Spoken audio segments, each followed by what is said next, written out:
दुखियारी बूढ़ी माँ अपनी बहू को साथ ले राजा विक्रमादित्य के महल की तरफ चल पड़ती है। जब वे दोनों राजमहल के द्वार पर पहुंचे तो पहरेदार उन्हें रोक लेते हैं।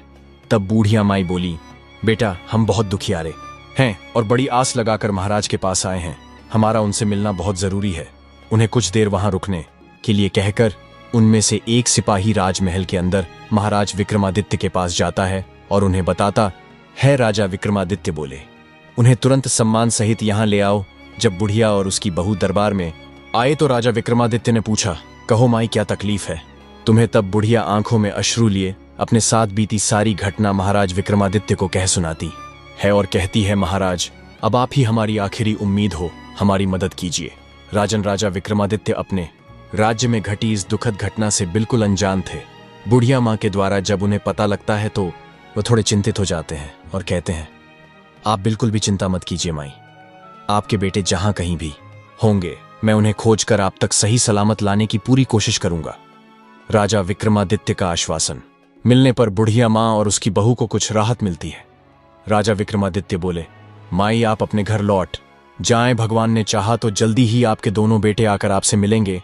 राजा विक्रमादित्य अगले दिन पूरी तैयारी कर अपने घोड़े पर सवार हो निकल पड़ते हैं। दैत्य दंभिकासुर के ठिकाने की खोज में चलते चलते वे भी उस साधु महाराज की कुटिया के पास पहुंच जाते हैं। सोचा कुछ देर सुस्ता लिया जाए। घोड़े से उतर कर जब राजा विक्रमादित्य कुटिया के अंदर जाते हैं तो उन्हें देखते ही महात्मा जी प्रसन्न हो जाते हैं और कहते हैं, आओ विक्रमादित्य, बहुत समय से तुम्हारा ही इंतजार था।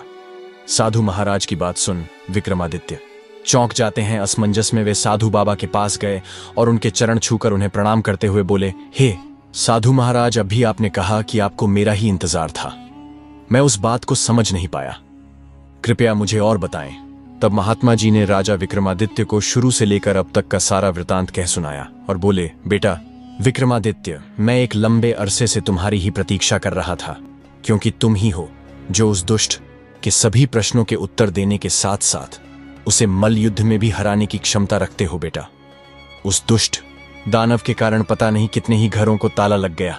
हे वीर श्रेष्ठ, तुम्हारी बुद्धि उसके कपटी प्रश्नों का उत्तर देगी और तुम्हारी वीरता उसके अहंकार को चूर चूर करेगी। तुम्हारे ही हाथों से उसका अंत लिखा है। हे वीर सम्राट, अब तुम बिना देरी किए उस दुष्ट के पास जाओ और अंत कर दो उस नीच दानव का। महात्मा जी के वचन सुनकर राजा विक्रमादित्य के नेत्रों में क्रोधाग्नि प्रज्वलित हो उठी। महात्मा जी से आशीर्वाद ले उनके बताए मार्ग से वे उस धूर्त दानव की गुफा की ओर तेजी से चल दिए। हवा से बातें करते हुए अपने घोड़े की बदौलत राजा विक्रमादित्य कुछ ही देर में दैत्य दंभिकासुर की गुफा के सामने जा पहुंचे। एक बुढ़िया मां की आस, एक सिद्ध महात्मा का दिव्य आशीष और अनगिनत लोगों की दुआएं ले राजा विक्रमादित्य दैत्य दंभिकासुर की गुफा के बाहर पहुंच जाते हैं। अपने घोड़े से उतरकर जब राजा विक्रमादित्य दानव की गुफा के द्वार के पास गया तो वहां उसने लखन और महेंद्र की पत्थर की प्रतिमा देखी।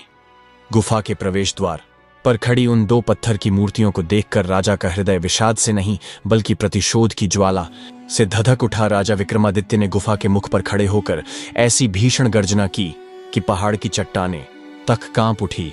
उठ कपट्टी राक्षस, तेरे अत्याचारों का हिसाब चुकता करने विक्रमादित्य आया है। जब राजा विक्रमादित्य की गर्जना भरी ललकार दैत्य दंभिकासुर के कानों में पड़ी तो वह सकब पकाकर आंखों में क्रोधाग्नि लिए दहाड़ता हुआ गुफा से बाहर आता है और कहता है, आज कौन मूर्ख मेरे हाथों से मरने आया है। आज कौन सा कीड़ा, कौन धरती का बोझ है जो दंभिकासुर को ललकार रहा है। दैत्य दंभिकासुर को देख क्रोधित राजा विक्रमादित्य बोला, ओ तो तू है वह मक्कारी दानव जो देवताओं के वरदान की आड़ में छिपकर लोगों को पत्थर का बनाने के लिए छल थल कपट से अपने ऊपर आक्रमण करने के लिए उन्हें उकसाता है।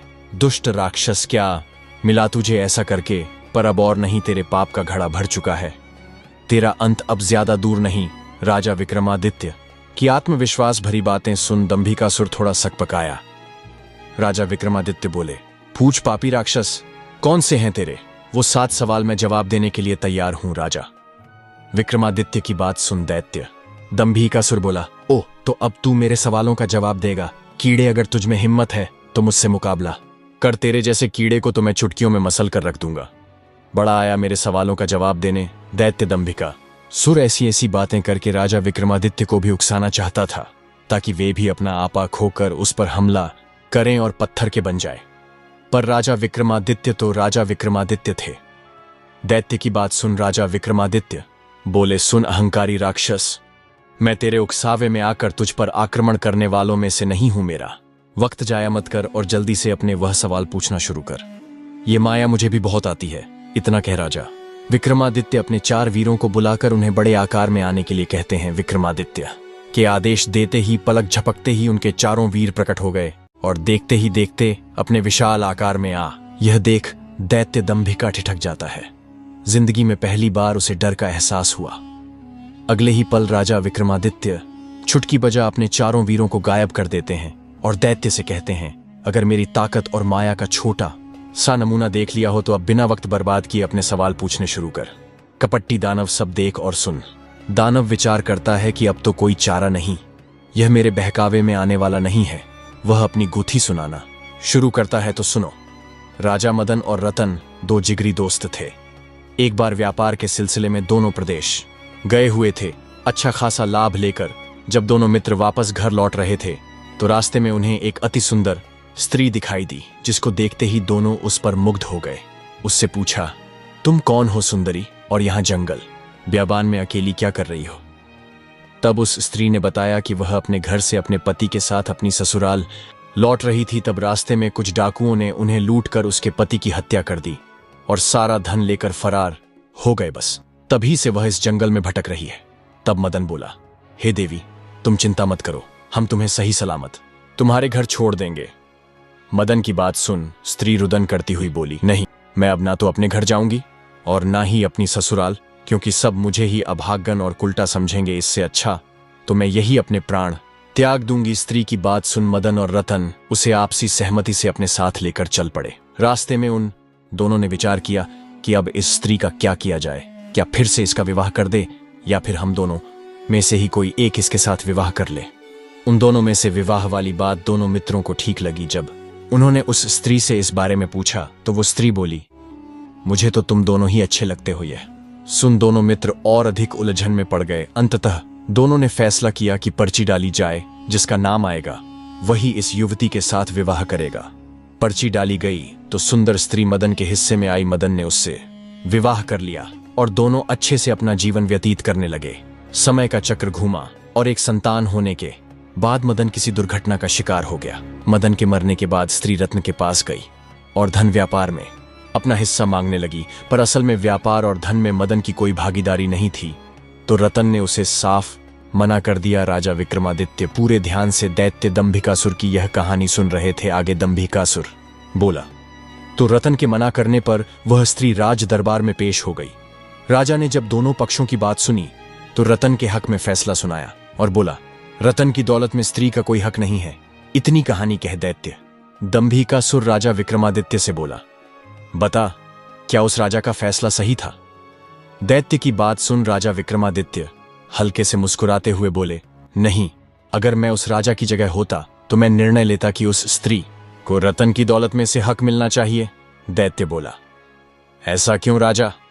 विक्रमादित्य बोले, भले ही मदन के भाग में वह स्त्री पर्ची पर उसका नाम आने से आई थी, पर एक प्रकार से वह संपत्ति तो दोनों की ही बराबर थी, इसीलिए उस स्त्री को बिल्कुल उत्तराधिकार है रत्न की संपत्ति में हिस्सा मांगने का। राजा विक्रमादित्य की बात सुन दैत्य पूरी तरह उनके जवाब से संतुष्ट होता हुआ बोला, तुमने बिल्कुल ठीक कहा, तुम्हारा फैसला वाकई में उचित होता। आगे दैत्य दंभिकासुर बोला, पर ज्यादा खुश होने की जरूरत नहीं, अब भी मेरे 6 सवाल और बाकी है। राजा विक्रमादित्य बोले, पूछो दुष्ट राक्षस, मैं तुम्हारे सवालों का जवाब देने ही यहां आया हूं। दैत्य दंभिकासुर थोड़ा हिचकिचाकर बोला, तो सुनो राजा, सिंधुपुर राज्य पर समरवीर नाम का एक बड़ा दयालु और प्रतापी राजा राज करता था। वह अपनी प्रजा की हर यथासंभव मदद किया करता था। एक दिन उसके दरबार में एक बनिया अपने 3 अंधे पुत्रों के साथ आया। सबने राजा को प्रणाम किया। बनिया राजा से बोला, महाराज, मैं इस समय बहुत विपदा में हूं, कृपया मुझे 1000 स्वर्ण मुद्राएं कर्ज दें, मैं 6 माह बाद वापस कर दूंगा। हे राजन, तब तक मैं इन स्वर्ण मुद्राओं के बदले अपने 3 बेटों को आपके पास गिरवी रख दूंगा। बनिए की बात सुन राजा बोला, आपके 3 पुत्र तो अंधे हैं, भला ये मेरे किस काम के? बनिया बोला, ऐसा ना कहें राजन, मेरे 3 बेटे बहुत गुणी हैं। पहला लड़का घोड़ों की पहचान में अद्वितीय है, दूसरा लड़का आभूषणों का अद्भुत पारखी है और तीसरा लड़का शस्त्रों का पारखी है। बनिए की यह बात सुन राजा को बहुत आश्चर्य हुआ। बोला, पर यह कैसे संभव है बनिया? बोला, महाराज, मेरे बेटे स्पर्श और गंध के आधार पर कार्य करते हैं। अगर इनकी एक भी बात गलत निकले तो आप इनकी गर्दनें उड़ा देना और मेरे आने पर मुझे भी दंड देना। बनिए की बात से राजा समरवीर सहमत हो जाता है। उसने बनिए की मांग के अनुसार उसको 1000 स्वर्ण मुद्राएं दे दी। राजा ने उन तीनों लड़कों के खान पान तथा रहने की उचित व्यवस्था कर दी। समय बीतने लगा। एक दिन एक घोड़ों का व्यापारी राजा के पास आया। उसने एक बड़ा सुंदर घोड़ा राजा को दिखाया। घोड़े की सुंदरता और उसकी कद काठी देखकर राजा का मन ललचा गया। वे उसे खरीदने को तैयार हो गए। घोड़े का व्यापारी बोला, महाराज, एकदम काबुली घोड़ा है, बड़ी मेहनत से आपके पास लाया हूं, इसलिए इसके दाम थोड़े ऊंचे हैं। अन्नदाता घोड़े पर आसक्त राजा ऊंचे दामों पर भी उसे खरीदने के लिए तैयार हो गया। पर फिर अचानक राजा को बनिए के अंधे लड़के का स्मरण आया। बनिया कह रहा था उसके लड़के को घोड़ों की अद्वितीय पहचान है, क्यों ना उसे भी परख लिया जाए। राजा ने तुरंत हुक्म दिया, जाओ बनिए के बड़े पुत्र को बुलाकर लाओ। तुरंत उसको पेश किया गया। राजा बोला, इस घोड़े को देखकर बताओ यह कैसा है। जो आज्ञा महाराज के। बनिए का पुत्र टटोलकर घोड़े के पास गया और टटोलते हुए घोड़े को परखने लगा। एक अंधे को घोड़ा परखते देखकर सौदागर के साथ साथ वहां मौजूद हर कोई मंद मंद मुस्कुरा रहा था। भला अंधा घोड़े की क्या पहचान कर सकता है। लड़का घोड़े को सूंघने लगा तो सौदागर बोला, बस करो भाई, कहीं घोड़ा भी सूंघ कर परखा जाता है भला। पर बनिए का लड़का अपने काम में लगा रहा। वह घोड़े पर हाथ फेर फेर कर उसको जगह जगह पर सूंघता रहा। फिर कुछ देर बाद अलग हटकर खड़ा हो गया। तो कैसा है यह घोड़ा? राजा ने जब पूछा तो वह बोला, राजन, यह घोड़ा भूल कर भी ना खरीदें। राजा आश्चर्य से बोला, क्यों, क्या खराबी है इसमें? राजा की बात का जवाब देते हुए लड़का बोला, महाराज, हाथ कंगन को आरसी क्या, किसी को भी घोड़े के ऊपर बैठाकर परख लें। राजा ने तुरंत एक सैनिक को आदेश दिया। आदेश पाते ही सैनिक घोड़े पर बैठा और उसे चलाने लगा। कुछ दूर तक तो घोड़ा ठीक से चला। फिर घोड़े ने सैनिक को बुरी तरह पटक दिया और हिनहिनाने लगा। यह देख सौदागर आश्चर्यचकित रह गया और बोला, राजन, यह घोड़ा मेरे साथ ऐसा तो कभी नहीं करता। राजा कुछ कहता उससे पहले ही अंधा बोल उठा, तुम्हारे साथ क्या, हर ग्वाले के साथ यह ऐसा नहीं करेगा। तुम ग्वाले हो गाय भैंस का, रोजगार छोड़कर घोड़ों का व्यापार कर रहे हो।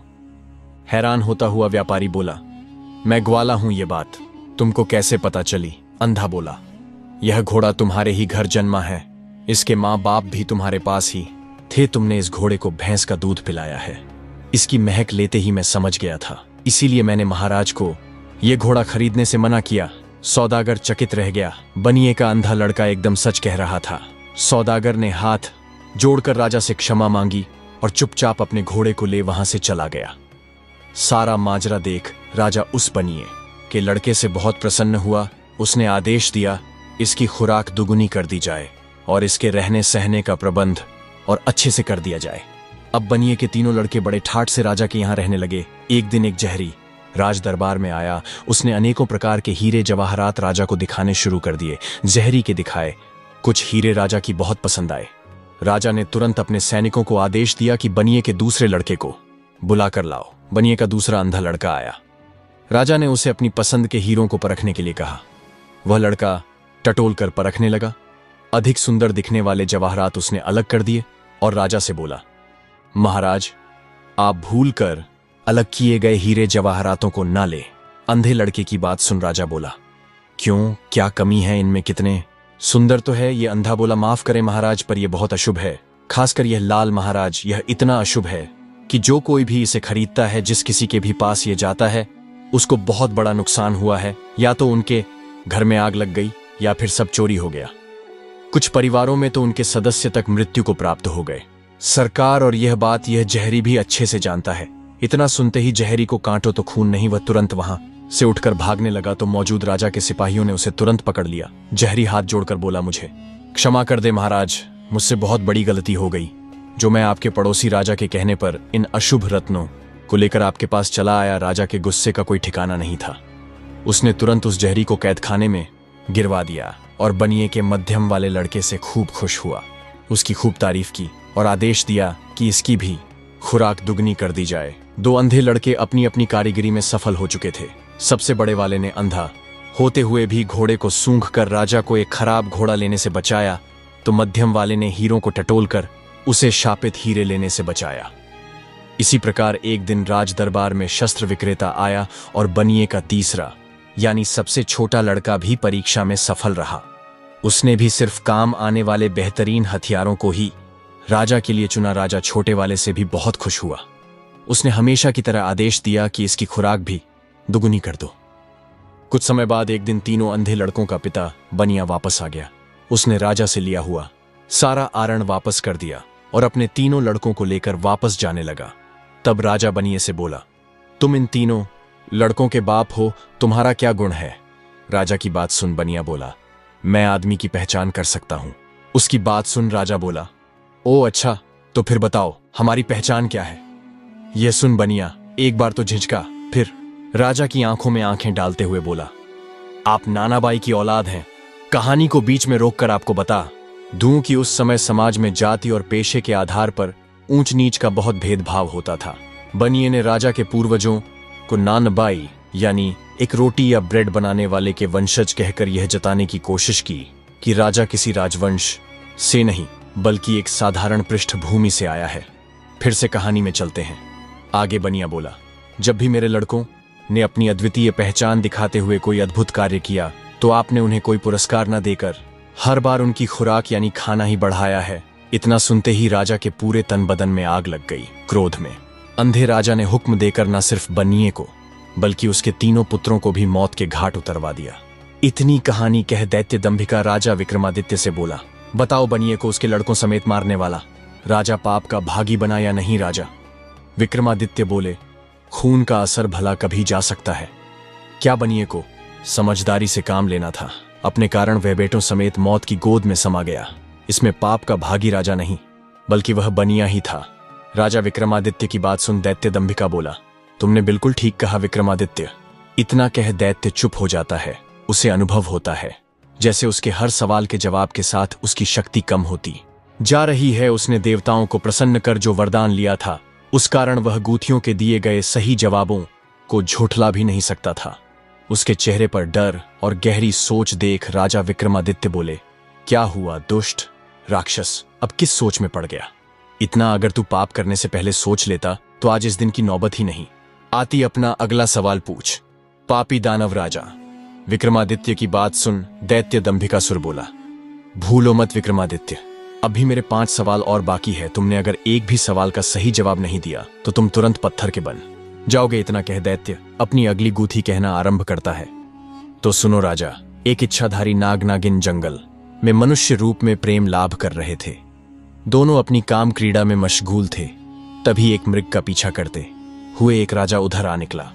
जैसे ही उसने शिकार करने के लिए मृग का निशाना साध उस पर तीर छोड़ा तो मृग भाग निकला और राजा के द्वारा छोड़ा हुआ वो तीर सीधा मनुष्य रूपी उस नाग की छाती में जा लगा। जैसे ही वह तीर नाग को लगा, सहम कर नाग नागिन ने तीर की दिशा में देखा तो घोड़े पर बैठा हुआ राजा उन्हें दिखाई दिया जिसके हाथ में तीर कमान था। सारा माजरा समझते उन्हें देर न लगी। उधर राजा भी अपने घोड़े पर बैठा यह सब देख रहा था कि उसका तीर मृग को न लगकर एक मनुष्य के सीने में जा लगा। राजा एकदम सन्न सा बैठा रह गया। सोचा, इस घनघोर जंगल में यह आदमी और औरत कहां से आ गए? तीर लगने के कुछ देर बाद ही वह इच्छाधारी नाग अपनी नागिन की गोद में दम तोड़ देता है।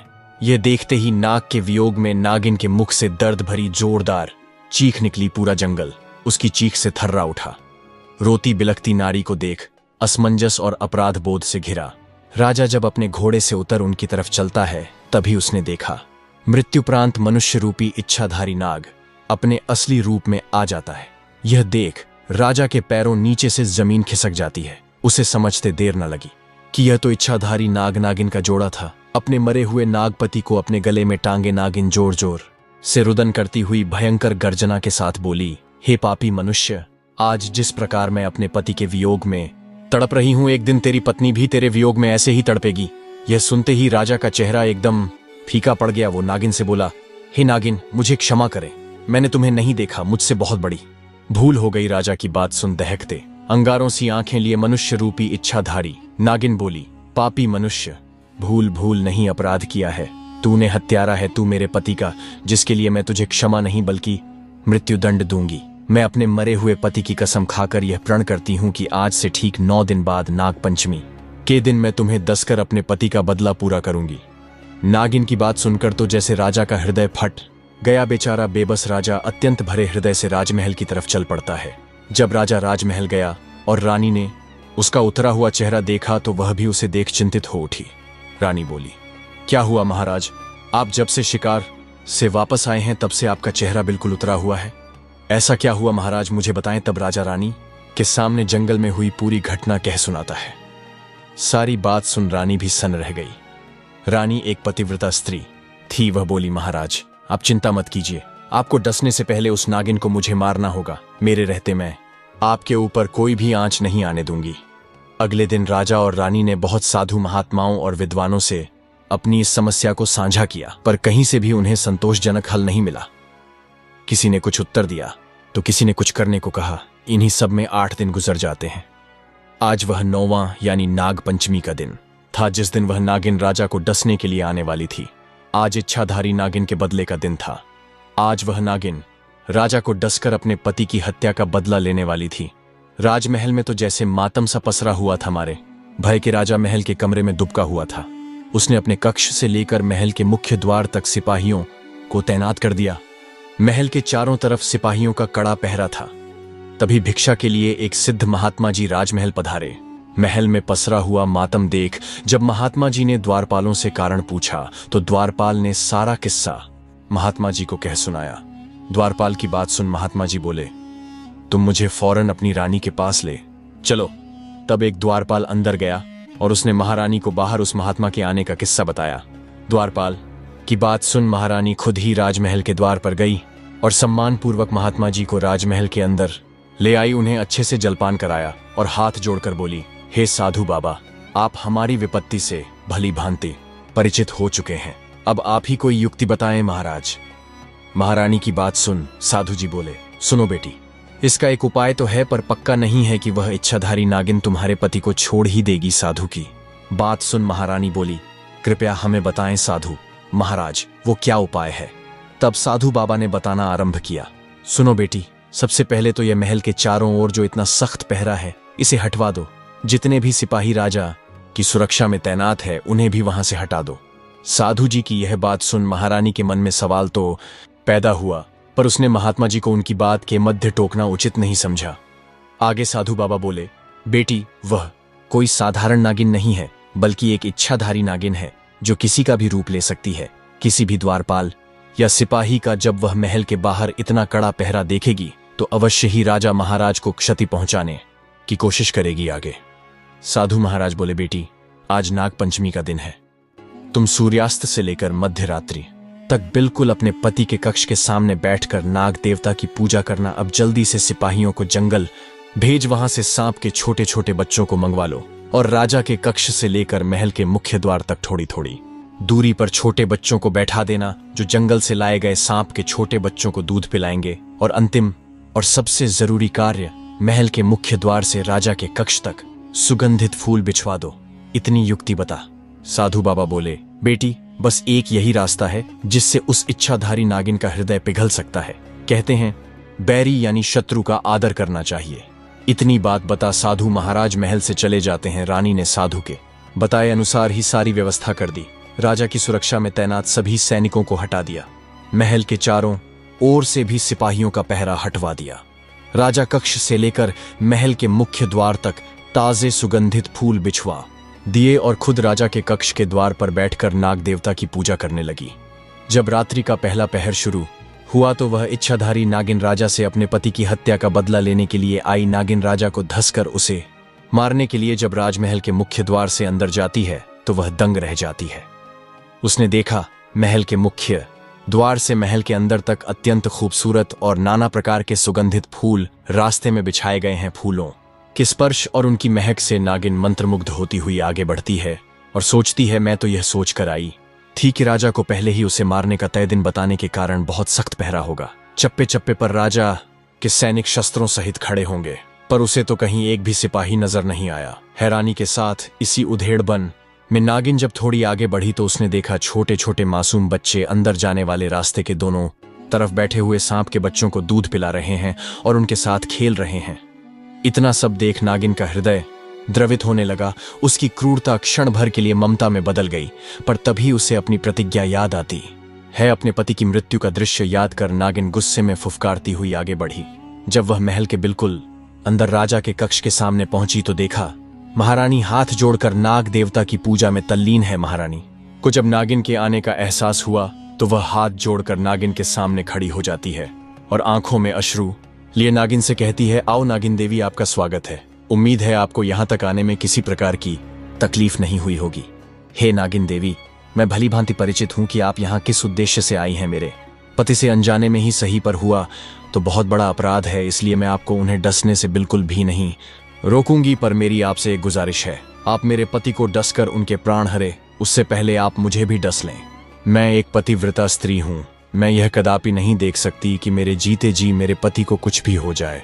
इतनी कहानी कह दैत्य दंभिकासुर राजा विक्रमादित्य से पूछते हैं, बताओ विक्रमादित्य, क्या वह नागिन राजा को डसकर अपने मरे हुए पति की खाई हुई कसम पूरी कर अपनी प्रतिज्ञा निभाएगी या नहीं। दोस्तों, कहानी में आगे बढ़ने से पहले और राजा विक्रमादित्य का जवाब सुनने से पहले यह सवाल आप सबके लिए भी है।